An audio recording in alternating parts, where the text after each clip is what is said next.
maybe I can tag in on Okay. one of these bonus characters. We barely got the chance to say hi to you because you kind of snuck in late.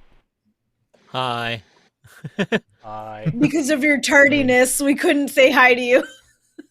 Yep. Hi, Your own fault. bird. I am I am in quarantine as I am possibly exposed to COVID, and I will find out in the next 2 days. Oh no. No, seriously? Yeah. I mean, I'm just like, Oh. I woke up like last night-ish, I started feeling like really fatigued. And I was like, it's probably nothing, but with April and Delta, she's 3 and I don't really know what's going on. So to be safe, I called up my doctor to set up like a telemedicine thing, and they were like, just go get tested right away. I was like, okay, cool. So the wonderful thing about this like testing is that I still have no idea what's wrong with me because they refuse to even like look at me without a result test. So That's irritating. yeah, so like I couldn't go to the doctor. I went to an urgent care, got the test. They just like shoved a stick in my brain and said, "We'll talk to you in 2 days," and that was all I got. So I'm quarantining in my basement. Excellent. Are you Excellent. feeling all right? Like this thing doesn't matter if you're not feeling up to it. Oh no, I'm fine, and it's getting me off my ass. I've been playing Mass Effect 3 like all day, except for when I was eating dinner. I was watching Dan Olson on YouTube. I highly recommend his YouTube channel called Folding Ideas, and he's doing an hour-long video on the Ralph Bakshi Lord of the Rings movie and how truly wild it is. It's very cool. Is this the guy I'm thinking of? Oh, that movie's so good. I don't even care, man. Oh yeah, I know this guy. I love all the old animated ones. I can still sing the songs. Not only do I know this guy, I'm already subscribed to his YouTube channel, so there we go. Perfect. Evidently. Yeah, you should check it out. I watched like 40 minutes of it so far, and it's very interesting. The guy is a fascinating animator with where he started and then how he got to Lord of the Rings. He was doing like pseudo black exploitation animation films, even though he's not black, but he grew up in a very mixed race area, and so he felt okay doing that stuff apparently in the 1960s, 1970s, and then was simultaneously working on a Lord of the Rings animated film that used rotoscoping like it was the only film technique in the world.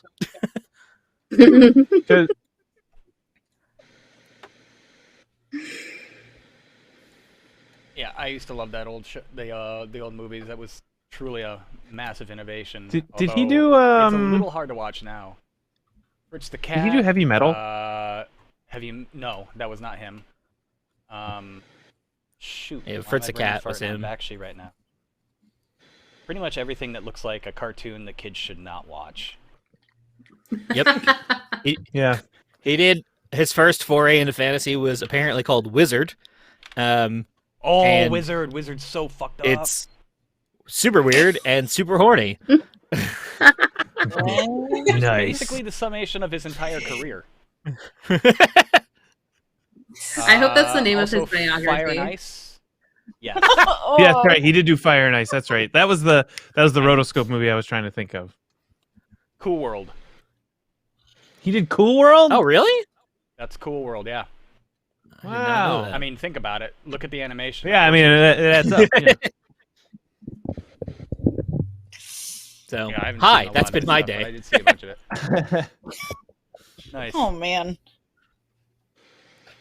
Okay. Well, I hope it turns out to be negative. Me too. Ugh, that sucks. I just got a test just in case through like the drive-through where I stuck the thing right up my own nose, so that's fun. Yep. Yeah. Good time. Yeah. one of those Honestly, cases like to me. I doubt it. I doubt that it is COVID, but because I'm like still wearing masks everywhere I go just to be safe. Like with a 3-year-old in the house, I don't trust anybody. Yep. I got 2 under 12. Yeah, exactly. Like you got to do what you got to do.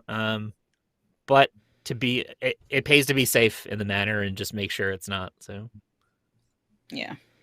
Yeah. True. Sorry for dat. not coming over for dinner, buddy. Yeah, no, I told you not to. I was like, nope, that's actually a really bad idea. You should not do that. Thank you, but I appreciate it, but no. Yeah, not that. Not that. All right. So on that cheery note, want to get started? Yeah, let's do it. Yeah. All right. So I'm gonna do something here. So we're doing the second half of Poirot, the case of the careless victim, which was picked by Deepa. Deepa, from where we left off 2 weeks ago with part 1 of this episode, we need a synopsis from you. Where are we in the story? What the fuck? Throwing you right under the bus. We're on line 337 in our group doc. Totally forgot. Oh God! Way to go for putting me on the spot. I cannot remember. I did that on purpose to try to derail you. It's not important. It's not important. I was like, oh my God, I can't remember. Just listen to part 1. It's up on YouTube, guys. Available now wherever you get podcasts. It's a murder mystery. Somebody died, and someone's trying to figure out who. Essentially, yeah, that's it. That's it. Something about an elevator, and a guy in an elevator, and some lady. Also, they're all suspicious. Yeah. Okay. Careful consideration went into this script. Yeah. It really did. Even I don't know what's going to happen at the end. This is all happening in real time, solving this murder. Okay, on that note. Let's get this started. All right. Stand by. Down the black. Intro starting in 3, 2.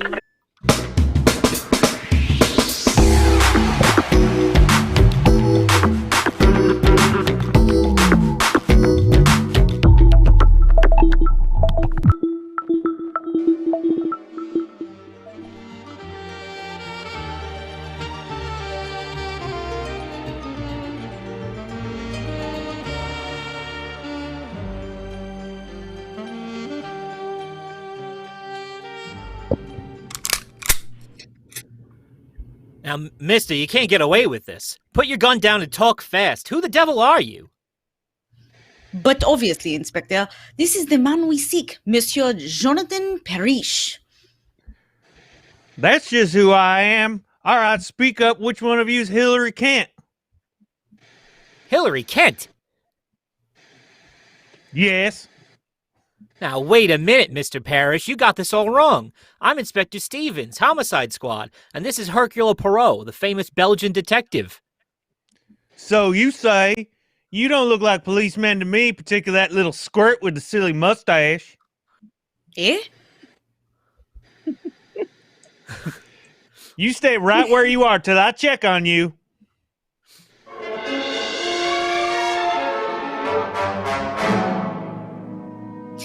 Eh bien, Monsieur Parrish, now that you are satisfied as to our identity... Well, I heard of you, of course. You're supposed to be the greatest French detective in the world. Oh, always people say that about me, Monsieur, but it is not entirely true. I am not French, I am Belgian. Well, I wish you'd all get out of here and leave me alone. I'm expecting my daughter, and I don't want her running in a room full of policemen. But, Monsieur, you are in grave danger. You must be protected every moment. You offering me police protection? Not worth a hoot. I beg you. That's what I said. Not worth a hoot. I have protection. Some detective they assigned to me. Where is he? He is dead. What? He was murdered in this very room while protecting you. Therefore, if you do not object too violently, I shall undertake to protect you until you step aboard your airplane. All right, stay. I don't know how long it will be. I'm just waiting for one little parcel to be delivered. Then I'm off. Monsieur is taking with him much equipment? Yes, quite a load. I've already sent most of it off to the airport. Ah, bon, that is good. Miss, don't eat that chocolate. It may be poisoned. Oh, nonsense. This candy isn't poisoned. I wouldn't be too sure. That box of candy supposedly came from my daughter Laura. It was delivered a little while ago. But you suspect she did not send it? Well, she's supposed to come here in person. Should be here now, in fact. So why should she send it? You are very shrewd, mon ami. Hi. Oh, excuse me. Wait a minute, Johnny. Come back here. What do you want? Nothing. I wanted to see Mr. Parrish got his extra laundry box. Okay. Yes, I received it. Okay. Excuse me. I picked up a few more things to take along. Special dyes and inks. They'll just about fill up that laundry box. Excuse me. I've got to go in the bedroom and finish packing. Crusty old bird, ain't he? How would you be if you knew someone out here was out to kill you? No wonder he's jittery. Ah, he's irritable and nervous. That perhaps explains it. Explains what? Why he wears upon his feet that unique pair of socks, one of which is green and the other brown. All right, if the man wants to be eccentric, let him be. I still got a murderer to catch. You want to come along? No, Inspector, I have attached myself to Monsieur Parrish, and I propose to see that. Come in.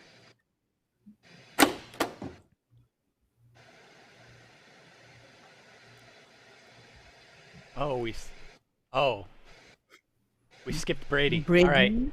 All right. I'll cover Brady. Do it in New England Irish with an accent like Irish Tom accent. Brady. Inspector, one of the men found this on the sidewalk outside the hotel. Thought you might want to take a look at it before turning it into the lost and found. Okay, Brady, thanks. Oh, a lady's purse. Usual assortment of stuff. Cosmetics, perfume, change, keys. You make anything of it, Poirot?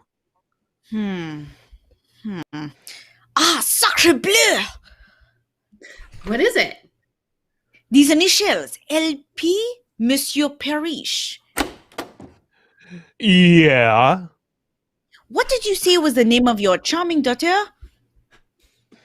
Laura. Good Lord! LP? Laura Parrish? Hey, Poirot, where you going? I have a little idea. Ah, Mademoiselle Fletcher, please do accompany me. How about Mr. Parrish? You were so attached to him. I have become momentarily detached. I leave him in your care, Inspector. Protect him with the apple of your eye.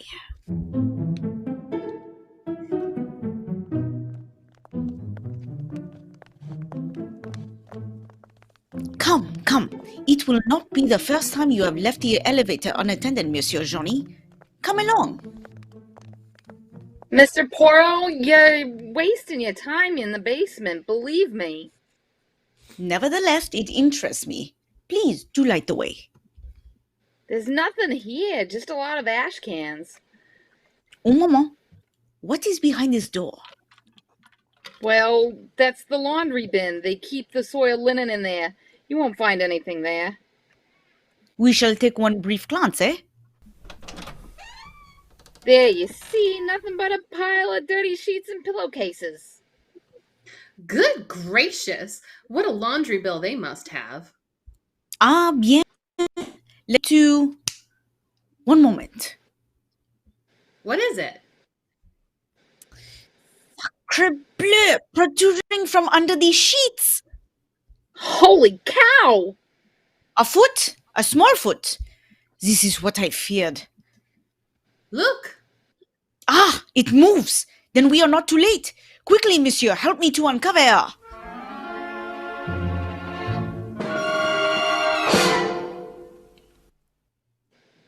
That's all I know, Mr. Poirot. I was walking along the street towards a hotel. Just as I passed the alley, I was pulled in. I tried to scream, but something was pressed against my mouth. Chloroform, Miss Parrish. Had you seen your assailant? You would have seen Hilary Kent. Most fortunate. Another few minutes under those linens, and who knows? Voila! Here is the room of your father. Inspector Stevens, here is Miss Parrish. Oh, hell, that's a relief. Come in. I was afraid, Poirot, you'd turn up with a body. How'd you manage to find her? That is not important now. We have found her, but we seem to have lost the father. Oh, yes. Miss Parrish, I'm sorry. Your father's terribly upset about you, but his material was delivered, and he had to rush off to the airport. Cut. Is Laura Parrish? Are they the same person? Laura is Laura Parrish, the daughter. Yeah. Mm. Oh my god, I feel like an idiot. So wait, am I stepping on somebody's... Should that be somebody else? Oh, it's not. It is a sec... Okay, my bad. Alright. Yeah, it's a whole other person. Resume. Oh no! Don't tell me I missed him after this! Ah, ma pauvre petit. We have neglected you, eh, Miss Fletcher? Your room is now free of corpses. Please take Mademoiselle Parrish down and extend her to the first aid. Come along, Laura. Thank you.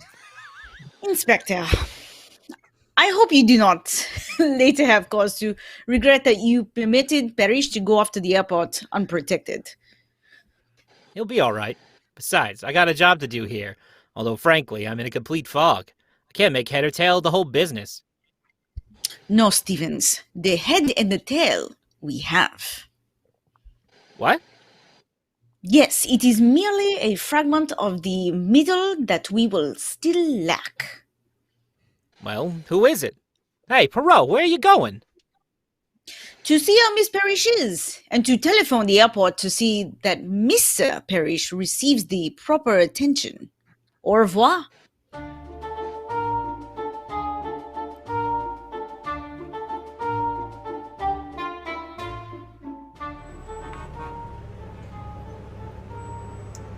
Mr. Parrot, where are you taking me now? I'd like to have some...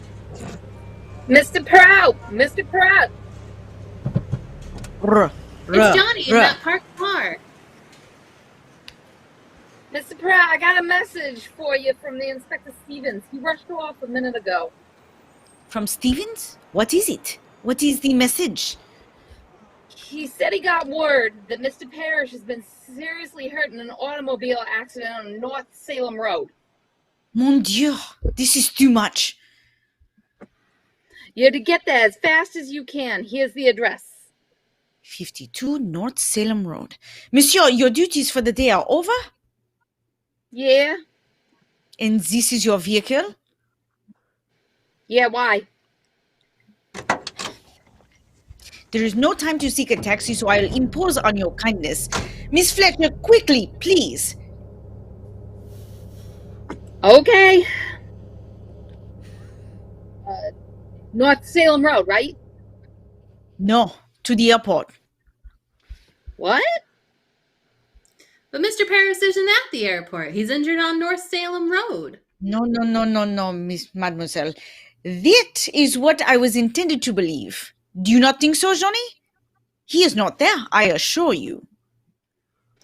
How do you know? Well, North Salem Road is not on the way to the airport. It is in the opposite direction. This is merely a trick to keep us from the flying field. We must hurry before it is too late.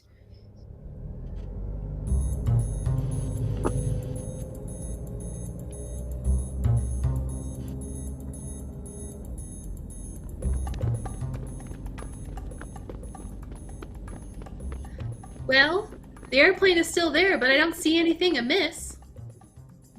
Hola, over here. Parrish, as large as life. Yep, that's him all right. Come along, please. Both of you. Monsieur Parrish! Monsieur Poirot, my daughter, is she?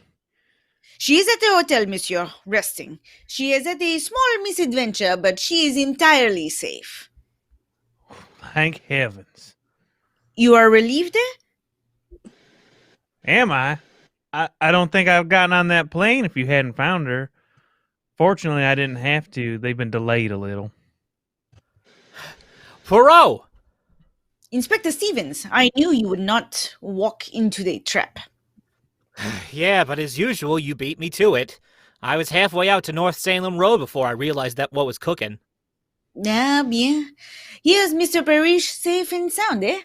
I suggest the bomber to be expected with great care. There must be sabotage. Good idea. Also, have all the doors of this building guarded?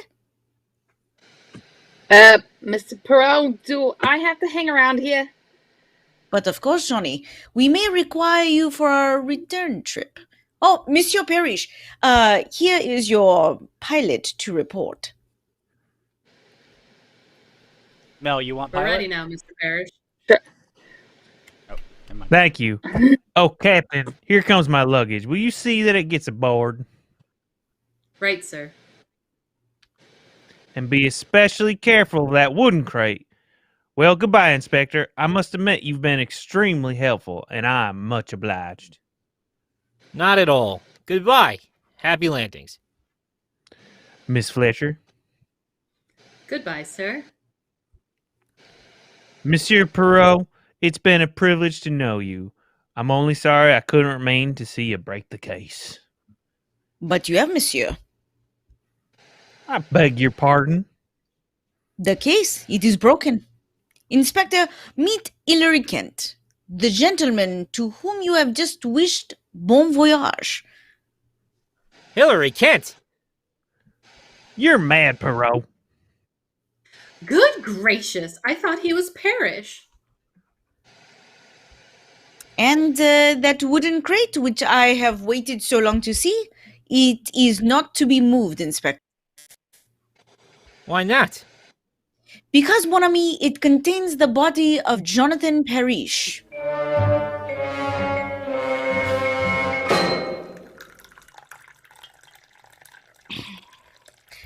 A charming restaurant, n'est-ce pas? The plane circling about give one the feeling of flying, eh? The feeling I've got is that if what flying gives you, keep me from it. Ah, that is natural. I too do not like murder, Miss Fletcher. Ah, Inspector Stevens, everything is taken care of? Yes, they're taking Kent away now. Then perhaps you will join us in a little supper.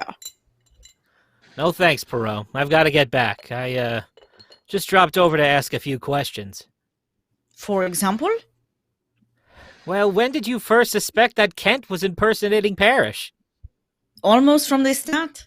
When we entered the room of Monsieur Parrish, what do we find? An amazing paradox. On the one hand, we have a man who is an ardent stamp collector, whose album is in perfect order. Each stamp, each shade of stamp, precisely in its proper place, except the most valuable one of all, a Guatemala blue, reposing among American 3-cent stamps. Later, when we look at his socks, one green, one brown, I am certain the man in this room is colorblind. And therefore not Parrish, the stamp collector. More important than that, he cannot be Parrish, the currency expert, who is to select the colors and shades of the new paper money. Therefore, if the man in the room is not Parrish, who is he? Obviously Hillary Kent. Then why didn't you arrest him right away? Because without a body, one cannot prove a murder. And I felt sure Monsieur Kent would let me to the body. Then you weren't guarding him. You were watching him. Precisement. Well, you weren't so smart. When you let him out of your sight, he might have gotten away in the plane. Not at all. When I called the airport, it was to make sure that the plane would not leave until I gave the word. You know everything, don't you? Some things are obvious, mademoiselle.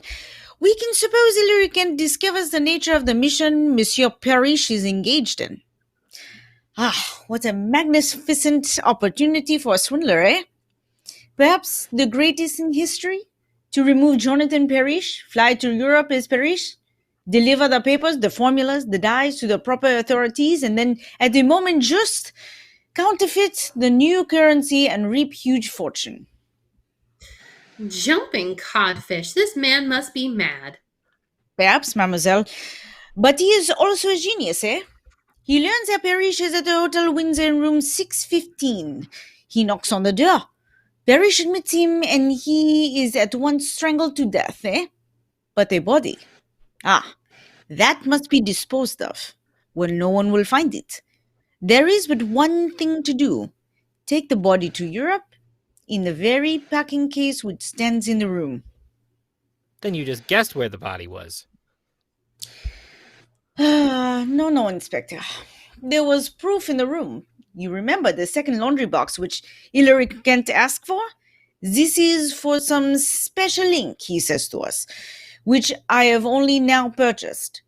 Obviously, this is a lie. On such a mission, one does not purchase supplies at the last minute. Eh? Hence, I know these inks and dyes have been removed from some other box or crate to make room for the body. Gracious! It's as plain as the nose on my face. What about Laura Parrish? Oh, I got that figured out. She calls up and says to Kent, "Pop, I'm coming over." Of course, he can't allow that or the jig's up. So he gets down to the alley and eliminates her. Right, Poirot? Exactly. As for poor Tremble, he has been with Parrish. He knows him. When he knocks on the door and Kent appears, he demands to see Parrish. Kent kills him. And since the packing case is already occupied, drags him down to Miss Fletcher's room. That was his big mistake. He never should have started up with me. Ahem. Excuse me for a minute. I think that's the ward wagon pulling in. Mademoiselle, may I ask you a question of a personal nature? Fire away. Ah, mademoiselle, you are not now engaged in a business enterprise? No. Are you fluent with the shorthand and the typewriter? Why, yes. Bon, mademoiselle, I find you both intelligent and amusing. A rare combination in a woman. Moreover, in a great need of a secretary with your superb qualifications. We were doing so well. Why? 1945. Yeah. Why? Mr. Poirot? Oh, you did not yet employ the little grey cells to the best advantage. Nevertheless, if you are interested... Oh, Mr. Poirot. For 10 years, I've been devouring detective stories. And you ask me if I'm interested? Chief, you've got your secretary. Well, Poirot, they've taken Kent away now. I guess that winds up the case. Not quite, Inspector. Tell me, where does Monsieur Kent reside? We found a lease on him for an apartment in Gramercy Park. That is a good neighborhood? Ah, swell. It's right in the heart of the city. But why do you ask? I do not think Monsieur Kent will need an apartment for some time, but I do. You see, my friends, it is, as I have said, to find an apartment in New York City is in the essence of simplicity. One has only to solve 2 murders.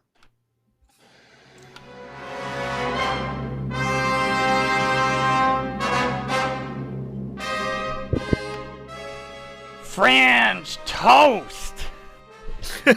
All I could have in my mind through that entire process.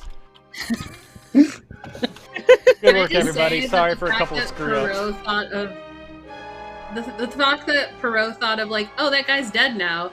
Can I have his apartment? Is literally the most New York City shit I have ever heard. Yeah. Yeah. You will not need it. But I did. think he needs to work. I think he needs to work on his like Schwarzenegger like one-liner because like only has to solve 2 murders isn't as catchy as I think he thinks it is. accurate. To meet you. Yeah. Maybe this time in New York I will stick around. Oh, I forgot to say. Hang on, I forgot to say.